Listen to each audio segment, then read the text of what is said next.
Well, this one guy, he opted in and I never talked to him before. And he just opted into a phone conversation and he said, "Oh, you know what? I got about 1 year and then I'm retired. And can you do this for me? Can you do that for me?" So sometimes it can be a 4-year-old lead that comes back and the guy's like, "Oh, here's $1 million." And his affinity to us is nobody else wrote the book for Fireman. I'm the guy, Yeah. I'm the guy that wrote the book for Fireman's deferred comp. So I must be the expert, even though I'm in Chicago. Hey everyone, welcome back to the show. It's Stuart Bell here, and today we have Scott Tucker. Scott, how's it going, buddy? Oh, very well. Thank you. Fantastic. I'm excited to run through this because your cover, which I'll put a link to in the show notes so people can see it, the cover of your book's fantastic because it just so clearly cuts through the noise of what it does. You're kind of in the estate planning world of the books talking about estate planning and that whole financial advisor. It's such a cliche of a couple walking down the beach holding hands in happy retirement, but you'll go from the other side. Why don't we start off, give people a bit of background, what it is you do, where you're based, and we'll jump off from there.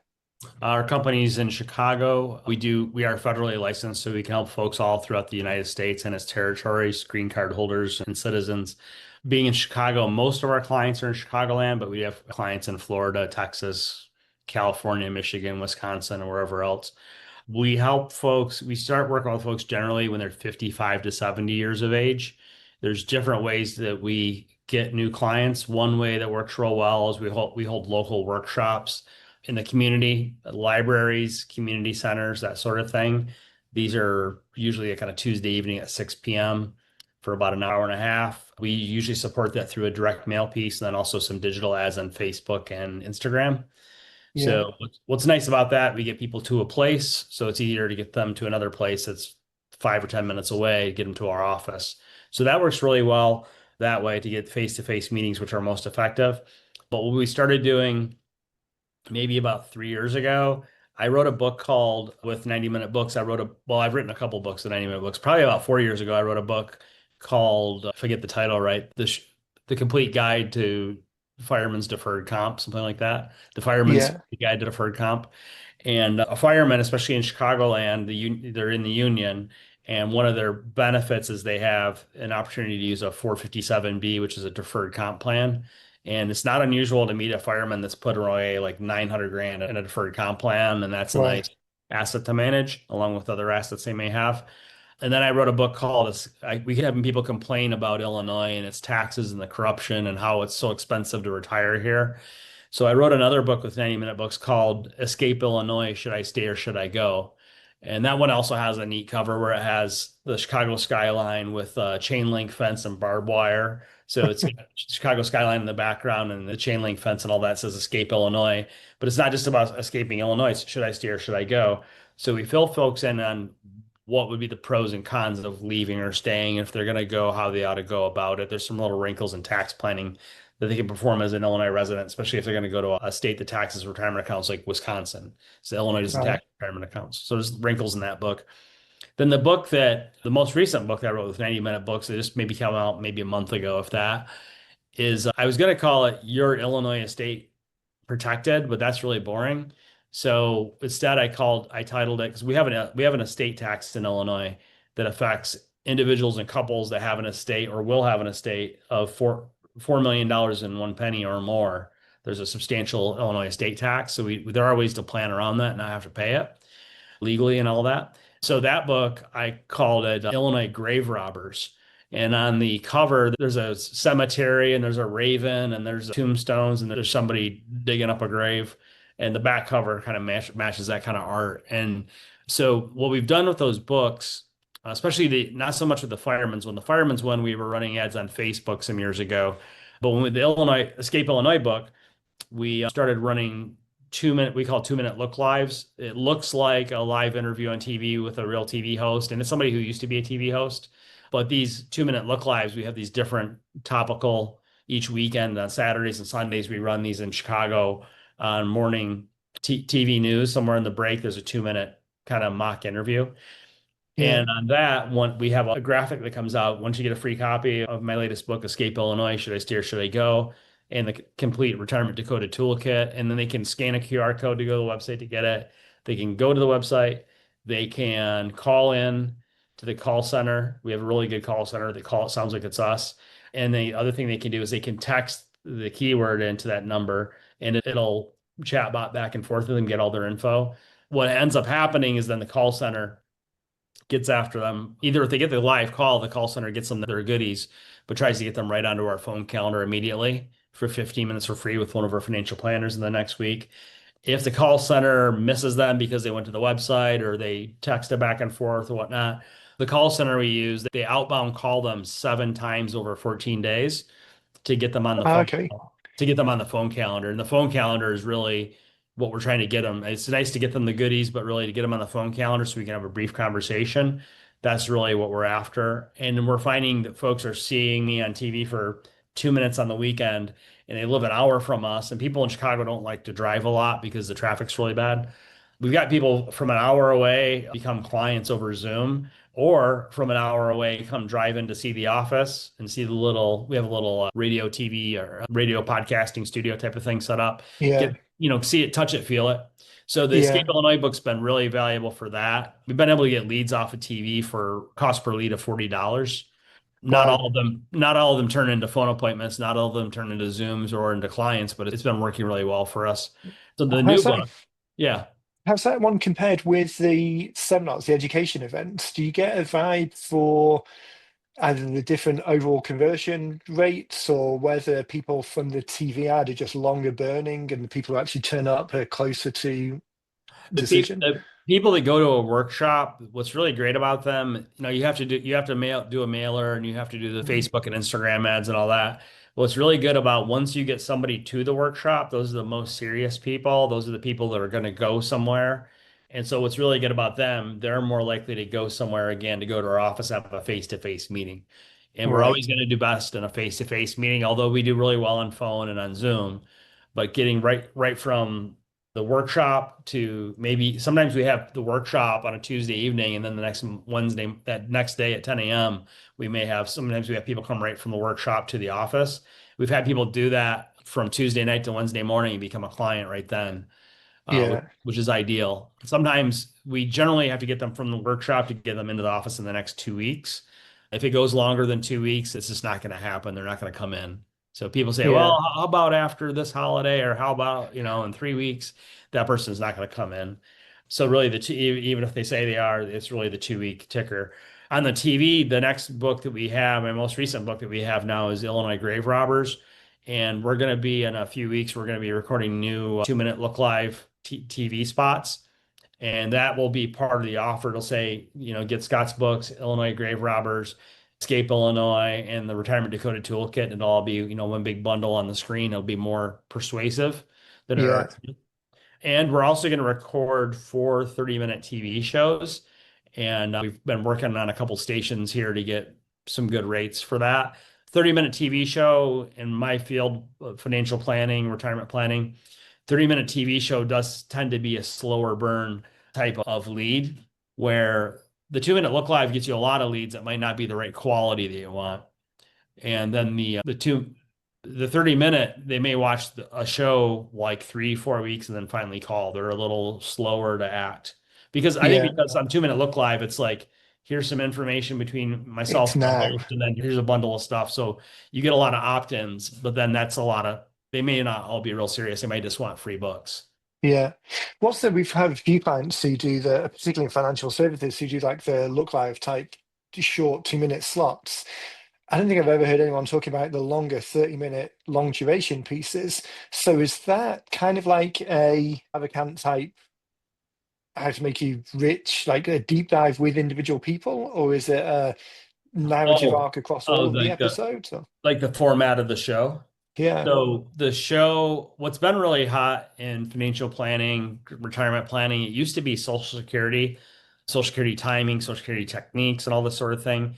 So just in round numbers, baby boomers right now are 60 to 80 years old. And we can argue about exact ages, but they're yeah, about 60 to 80 years of age right now. And there are Social Security decisions to be made between like 62 and 70. So you've got the older baby boomers are already past 70. They've already made their decision. The younger baby boomers might be 60 to 70, and some of them have already made their decision, especially in the upper 60s. So Right. now what we're targeting, we target 55 to 70 years of age tends to be the sweet spot for gain, to start with a client. So now the 55 to 60-year-olds, those are Gen X. So Right. they behave differently. They don't go to workshops as easily. They do more online stuff. That's why we've been doing more YouTube and things like this too. But yeah, so the 30-minute show is going to be all that to say, Social Security is kind of gone by us. Now what's hot is estate planning. And because you think of the baby boomers are 60 to 80, and that's that big lump of population in the US, 60 to 80. When you get into the Gen X, like I'm 53, the Gen X are say 60 to 40. There's not as many of Yeah. them, and they're not old enough yet. A lot of them, the 55 to 60 are old enough for us, but the ones that are 40 years old are not really our market. Yeah. So the TV show is going to be focused on estate planning primarily. We'll talk about some other things, but it's going to be the Illinois Grave Robbers book, the Escape Illinois book, and the Retirement Dakota Toolkit. But that's the direction of where things are going in retirement planning is people are asking us more and more about estate planning, so we're changing with the times. And that switch between kind of like the baby boomers to Gen X going from Social Security to estate planning, is that how much of that do you think is just Gen X not necessarily believing in Social Security because they've been told all their life it's about to run out next week, and Oh, maybe their they financial are. situation is different because they've got the generation above and the generation below. They're kind of sandwiching a little bit. Social Security is something nobody ever talks about.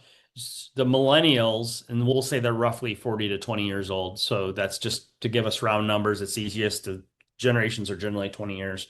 So say the Right. millennials are 40 to 20, they're a bigger generation. They're like the boomers. And I can't remember if they might even be bigger than the boomer. They're a large generation. They're much bigger than Gen X. What's going to save Social Security are the millennials. They are going to Right. pay for my retirement. So, Yeah. so yeah, the Gen X are very, oh, I'm not going to get it. But I'll tell you what, when they turn 62 or 70 or whatever, when they get close to 62, they're going to start asking questions about it. How do I get it? How much can I Yeah. get? How can I maximize it? How can I get it without paying federal income tax on it?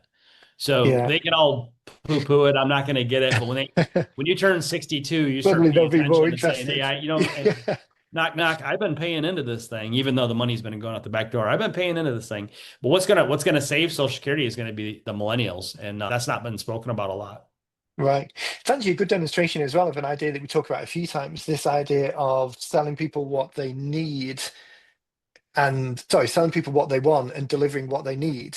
This separation between, I call it topic bridging sometimes, like the conversation that's going on and ultimately the thing that actually has to happen might not really be the exact same thing, but unless you get into a conversation here, you're never going to have a chance to discuss it here. So do you find that with people, they come in with preconceived notions that aren't necessarily lined up, or the bridge between what you actually know needs to happen and what you write in the book or what you deliver in the seminar or what you say on the TV show? Is it a one for one correlation, or do you really have to think about pivoting from, okay, this is the conversation I need to start with, and ultimately we need to end up here? There is a bit of what is the sexy object? What is the bait that the people will, we want to go fishing for a certain type of fish. What kind of bait do we use? Social Right. Security has gotten us the right people over the years because it's getting those people 62 to 70, and that's prime time for us. They're leaving a job or they're turning in the US, if you turn 59 and a half, your 401k or whatever employer plan you have at 59 and a half, even if you're still on the job, you can do what's called an in-service rollover to an IRA and such. So that's prime time for us. So Social Security is fit in that proper window. You could also do Medicare seminars, so those are kind of regulated how you do those. We've not done that so much because they work well enough, I guess, but there's a lot of restriction on what you can talk about in a Medicare seminar. Estate planning, a lot of financial planners aren't talking about it. Most folks are at a big box firm like a Fidelity, Schwab, Vanguard, or whatnot, and or Wells Fargo or Chase or Bank of America. Those firms only want their advisors to do one thing in particular, usually, and usually what it is to sell that firm's brand of mutual funds. So what can happen is, say JP Morgan Chase, their advisors, really what the advisors are there to do is to sell the JP Morgan brand of mutual funds. And that's nothing, I'm not slandering them or slamming them, but No, that's it what is they're what it there. is. And Yeah. so a lot of folks that have a financial planner, maybe they have an Edward Jones or Chase Bank or Schwab or whatnot, those employees of those big box firms have a gag order, what they can talk about. They're told just to focus on the investments. But that's only one of the five critical areas for retirement planning. You also have to have tax planning for retirement. And those other firms do not allow their advisors to give any tax planning advice. So what's Oh, great about interesting. tax planning opportunities, especially for baby boomers or Gen X folks, that if you have most of your money saved in tax deferred accounts, tax planning may be able to say if you have $1 million IRA or 401k or any tax deferred plan like that. If you have $1 million in a tax deferred plan with Roth conversions and Section 7702 conversions and other things, typically we could save a client family about $500,000 in unnecessary federal income tax. Right. And that also involved in that is getting taxes off of their Social Security benefits because a lot of folks are going to end up paying up to 85, paying federal income tax and up to 85% of their Social Security. The other thing people need that they don't know is they need help with Medicare plans. They don't know the difference between, a lot of times, between Medicare Advantage and Medicare Supplement. They don't know they need to have a Medicare drug card, even if they don't take prescriptions, or else they get a penalty later. Some folks are concerned about long-term care planning, so we show them how to use a Medicaid Asset Protection Trust. And that's a real sexy topic because nobody wants to buy nobody wants to buy long-term care insurance. The premiums are crazy. The carriers, some of them are unstable. Right. You don't know if you're going to use it. So the opportunity to talk about Medicaid Asset Protection Trust, where you could have Medicaid pay for your long-term care and actually go to a good facility, not a crappy place. A lot of folks don't know that wills don't avoid probate. So in the area of estate planning, a lot of folks don't know that if they have a will, they're not all set because their estate has to go through probate. In Cook County, where we're located, we have clients in different places, but in Cook County, Illinois, probate's taking about 14 months on average. It's a public process. If you leave money to your Wow. kid, it gets published. Everybody knows what your kids got. I can go down to the Daily Center downtown. I can pull your file from your probate and I can see, oh, this kid got 500 grand and this kid got 500. And I can go after those kids with who knows what kind of scams or whatnot. So you're really exposing your Yeah. kids. Trusts avoid probate. So we teach all about how that works. Also, South Dakota Dynasty Trust, Cook Islands Trust, a bunch of things that other advisors aren't talking about. And that's in the book, Illinois Grave Robbers, available on Amazon. And then in the area of income planning, most folks left to their own devices are filing for Social Security at 62, working to 65. They're getting it all messed up. They're not working long enough in many cases. Filing for Social Security while they're still working. They're putting a cap on their Social Security benefits. If they have a surviving spouse, they're potentially harming their spouse. So there's all these things people need. And once we have one of these workshops and we kind of tie it all together, like that I just did there in that little abbreviated presentation, Yeah. then they say, "Oh, I came here for estate planning. The topic we teach on is estate planning and taxes. I thought we were just going to talk about wills. I thought we were just going to talk about taxes on money left to my kids." They didn't realize all these other things they needed, and they're like, "Why hasn't my either they're a do-it-yourselfer and Right. they haven't gotten it all done, or they have an advisor and they start asking themselves, why is my advisor not talking about this?" And Yeah. we do gently point out in the workshop, you're not hearing this from your advisor. If you have one right now, if they are an employee of Schwab, Fidelity, Vanguard, Chase, Wells Fargo, Bank of America, whoever we can think of, Edward Jones, because Yeah. they have a gag order on them what they can and cannot talk about. They don't want to get them to be a So, tax advice or estate planning advice. how many people across the board have any idea of the breadth of the problems that are out there? Kind of trying to get to kind of is it an unknown problem or a known problem? Do they know there's something, but they just don't realize the extent of it? Or are most people blissfully ignorant because it just never comes up in conversations for the last 40 years? Well, I ask you, where did you go to school when you were a kid? What country? UK. In the Yeah. So I UK. was in the UK until 10 years ago. And when you say UK, do you mean England? Specific Wales and England. Wales. Yeah. Oh, you're Welsh. Yeah. When you were growing up, just out of curiosity, when I was in the Navy, I was stationed in Scotland for 2 years, so I have a Ah, okay. little bit of familiarity with the neighborhood. Yeah. So when you were growing up in Wales, did your teachers did they teach you a lot all the financial stuff you needed to know? No. And in fact, I don't think there was any real. It's almost like a conspiracy, isn't it? Yeah. It's there are people in the know and the people in the not, right? When I grew up, I went to Yeah. public school in DeWitt, Michigan, and very good public school system. It was very heavily focused on sending all the kids to college, which kind of now we scratch our heads and say, why would we do that? who's gonna fix my air conditioner if everybody just goes to college and gets a degree in managing Yes. people, and who do they manage? The people that also got a degree in managing people, so then they get a master's degree in managing people to manage the people. So yeah, in the US also, there's not a great financial literacy in our schools. Mm, I went to a pretty darn good school system, and I remember the closest we got to financial literacy is in seventh grade, I think it was, seventh grade math. The teacher taught us how to fill out a 1040 EZ form, which is your tax return in the US. right. And it was useful to learn that in seventh grade. It was a neat thing. But were they really teaching me anything about how to be wealthy? Or were they just teaching me to voluntarily file a form with the government to, Right. Not to be pay my late. taxes, right? That's really what they're Yeah. teaching me to do. Or to fill out a form that fools me into thinking if I get money back that I'm getting free money, that really I'm just getting my own money back with zero interest. But they don't teach that generally in the US. They don't teach that much here. There is a gentleman you might or might not be familiar with, Dave Ramsey. He's controversial with financial planners because he doesn't his investment and insurance advice can be a little off.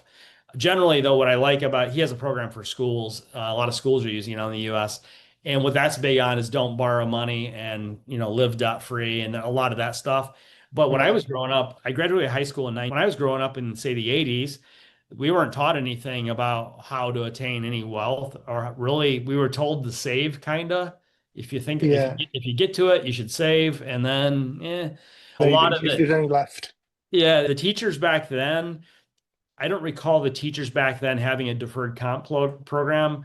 I believe when I was growing up, all they had was a pension and they had good pensions. Mm. And so the dangerous thing about getting your advice from teachers, their advice is to go to school and to get a degree. Like Right. this is a Become kind a of teacher funny with a one. solid pension. Why don't you go? Why don't you go to Michigan State and get a degree in English? Like I can already speak English. I don't know why I would do that. Get a degree in English so that you get a master's in English and you can teach English. Yeah. There's a comedian who has a joke about that. Like, what kind of pyramid scheme is this? Uh, but so our teachers are well-meaning, but they themselves aren't on a track for wealth generally. Now, nowadays they can be if they really focus on it, if they're real frugal, they put money in their deferred comp, then they get their pension and they do all these things. If they're really disciplined, teachers are actually good clients for us in many cases. But the advice you get from a teacher would be the advice that makes a teacher. And Yeah. Get a good maybe, job and put your yeah, head down and you might be familiar with High Point University, Anita Cobain.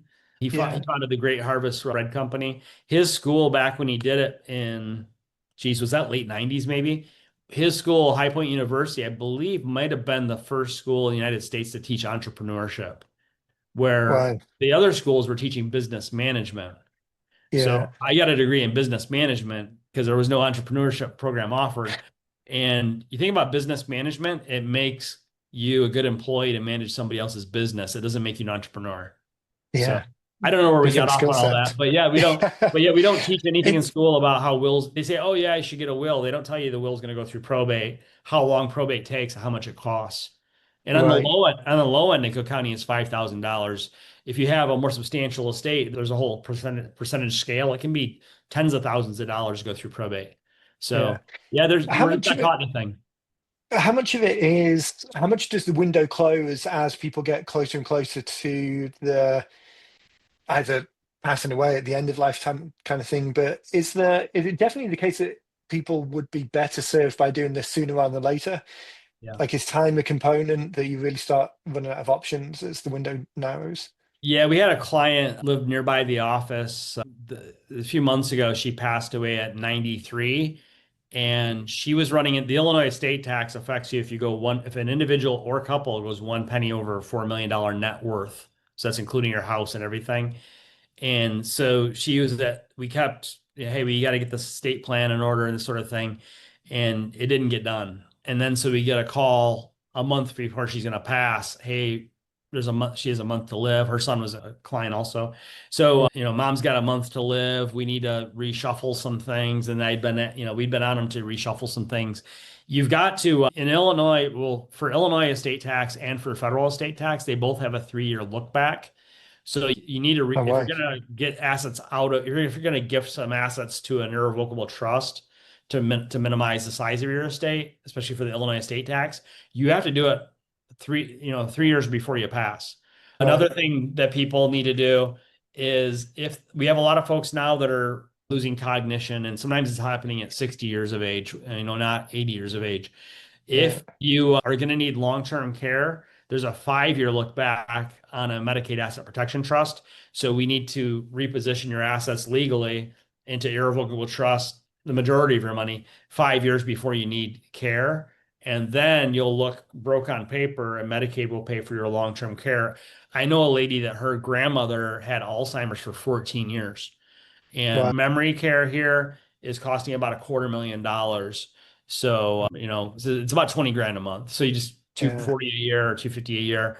4 years of memory care, there goes $1 million. And if you Yeah. go, say, easy math, 12 years would be $3 million in long-term care. So a lot of folks now, instead of buying long-term care insurance, are considering using a Medicaid asset protection trust. Yeah.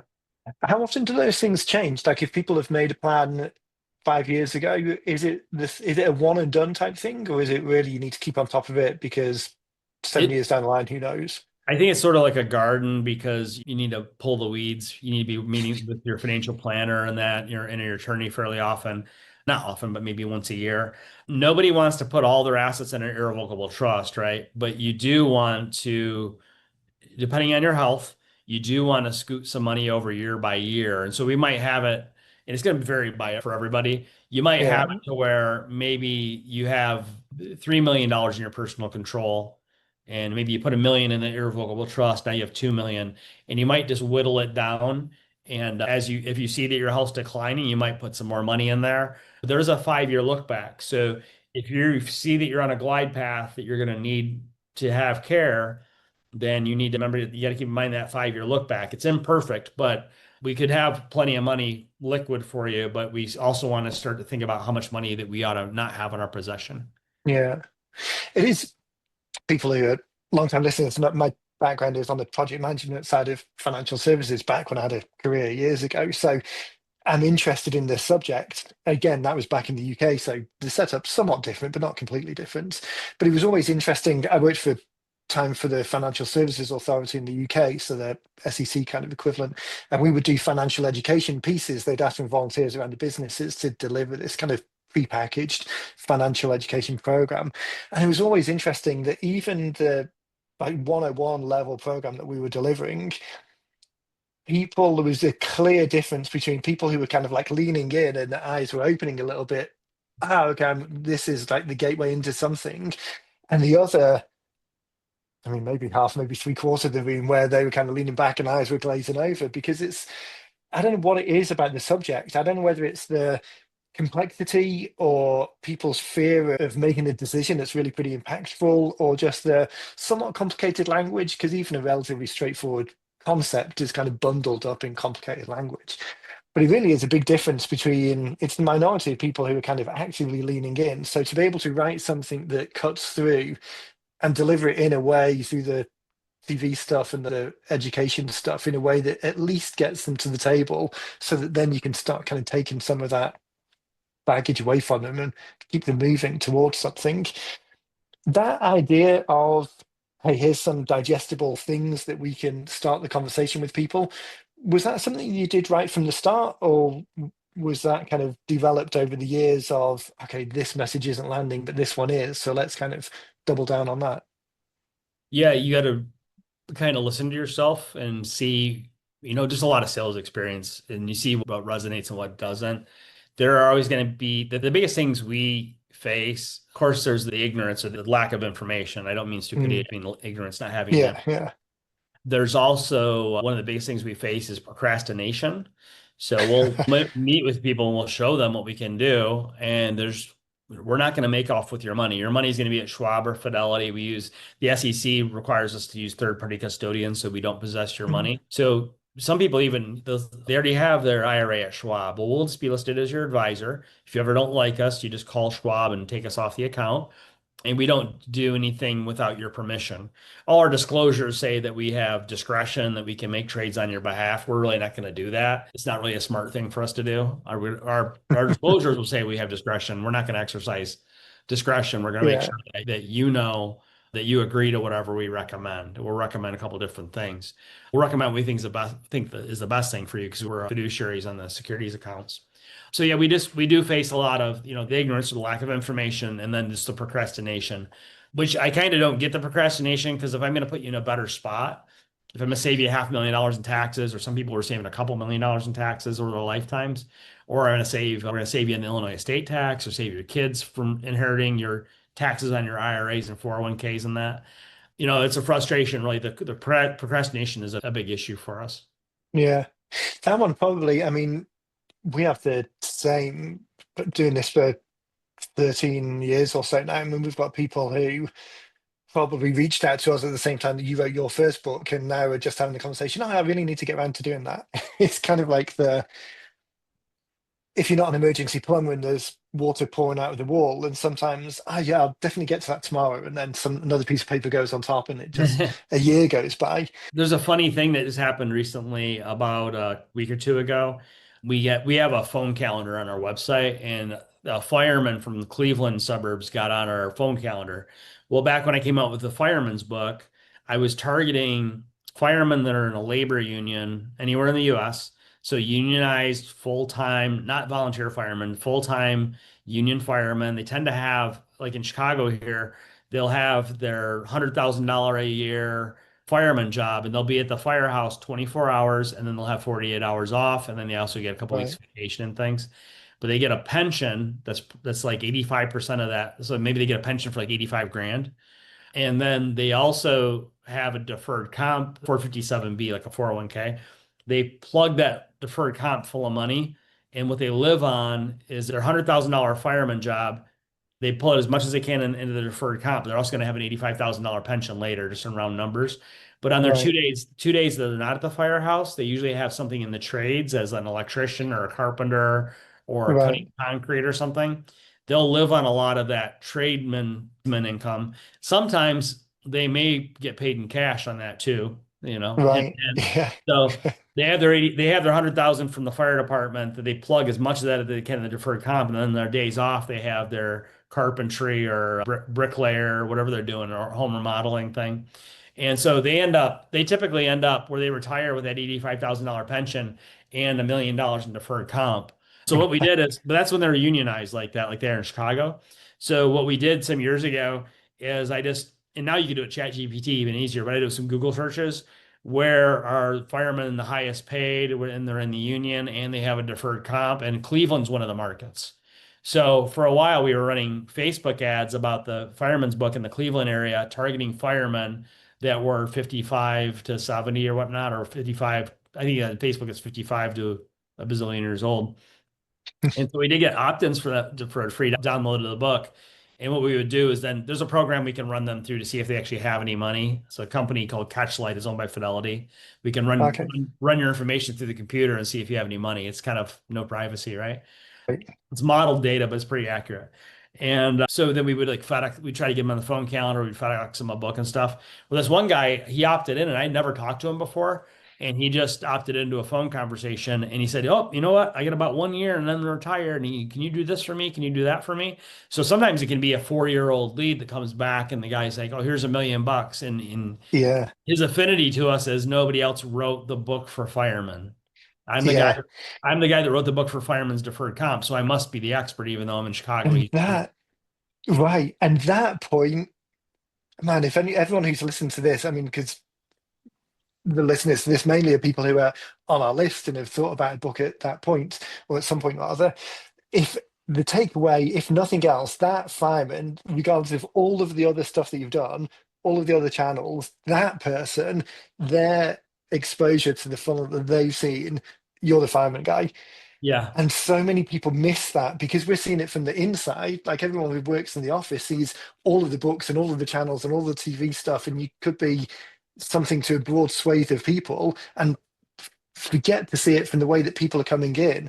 And that specificity, the thing that you saw in the first place was fireman related. I'm sure the email follow-up was fireman related. The whatever contacts there is throughout that last 4 years have been fireman related. I mean, it's just such a dialed in message. And then when he comes in and eventually you get on have the meeting with him, you know where he's come from. It's almost like having X-ray specs. of saying, I can make these assumptions about you. They're probably pretty accurate. Let's talk We about where you are. we had the phone meeting with a gentleman from Cleveland, and I have like five monitors here, So he goes, yes, I get the deferred comp program through the department. I go, oh, with Nationwide? He goes, yeah, because they're all with Nationwide, and inside Right. base. Oh, okay, great. And then I'm asked, and then he said something about the union. I'm like, oh, you're an IAFF, right? And I pull up that just to have it on one of my screens. He goes, yeah, and they go, what? And I forget. I'm sorry. In Ohio, they call the plan the what now? And he's like, oh, it's the Ohio firefighter something fund. I Google it, pulls it all up, and he goes, yeah, and we go lobby the legislature every year, as a union. And I Googled like Ohio Firefighters Union, and it pulls it all up. And he goes, Right. and so I have that right in front of me over here, like in Google on the Google deal. So it has like the Google search results and it has that panel where it has like the map and all the info. And Yeah. he goes, yeah, we go down there to the bot down by the Capitol, and I see the address for the Union Hall. He goes, we go to the Union Hall, and we go put on our, they have the like all the matching T-shirts that say they're Yeah. firemen, and they all show up at the Capitol, and they tell them the legislature what they want one day a year. And he goes, and I can't remember the name of it now, but he's like, yeah, they got an office right. The office is right down there by the Capitol. I go, oh yeah, it's on Pine Street. He's talking about Columbus, Ohio. I go, oh yeah, it's on Pine Street, right by the Capitol, isn't it? He's like, whatever the name of the street was. He's like, yeah, it's on Pine Street. And I go, Yeah. Yeah. oh yeah, and you got to go down there and tell them what for one day a year. I mean, unless you're on duty at the firehouse, but at least you got two out of three of you. You guys do 24 on and 48 off. He's like, yeah, Yeah. whatever the story was on their schedule. That's what they do in Chicago. That And bridging, you go, yeah. or So at the, least you the got you got two out of three of you at least can get your butt down there, put on the t-shirt, and then afterwards, you guys, your union hall has a bar, right? Yeah, it's got a bar in there because all the union halls have a because bar. they all do. Yeah. Yeah, Yeah. because That, I've been to the plumbers hall here in Chicago, and they for a charity thing, and they have a bar. So all the right. unions have a bar. So It's like the UK equivalent would be like working men's clubs, which again is probably a bit of a thing of the past now, but that would be the same. Like all of the miners, the place to go would be the place that had the bar, and there's a bit of union shop talk first, but then let's well, get to the important business yeah, drinking. here in many states in the U.S., you have to belong to the union to be able to get the job. So Right. call it closed shop. So in Illinois is a closed shop state. You have to, if you want to work Okay. for like Chicago Fire Department, you have to join the union. Other Yeah. states, they've gotten rid of that, and they've come up with right to work laws, but still the unions are very powerful, especially in the northern states, other states too. Yeah.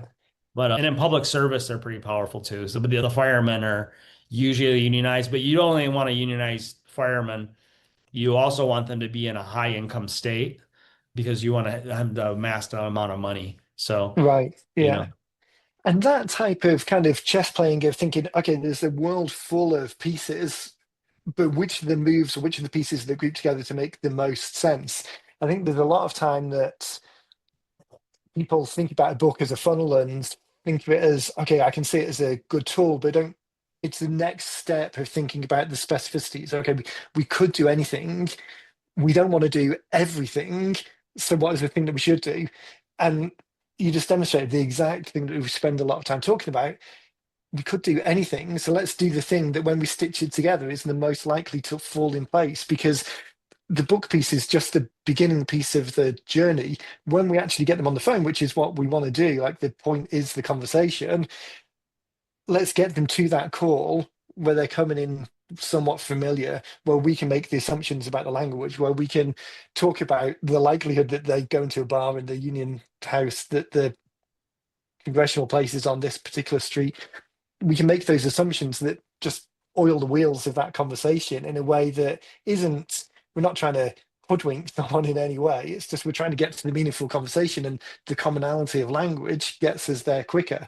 So if we can set up something that facilitates that, it makes more sense than doing something generic. I told you before we started recording, I was kind of a Dan Kennedy fan, or Yeah. that's part of my origin story into all this of sorts. And so he had a thing, he said that anything that happens on accident, make it happen on purpose. So we would randomly get a fireman come in with $1 million, and it's like, well, gee, why don't we just become the financial advisor for the fireman? Right. Instead of just, hoping anything that happens on accident, see if you can make it happen on purpose. One of the best uses of one of the 90-minute books is lead generation. So it can be Facebook ads, Instagram ads for your book, and you have a landing page and you collect their information and give them a digital download, offer them the phone calendar.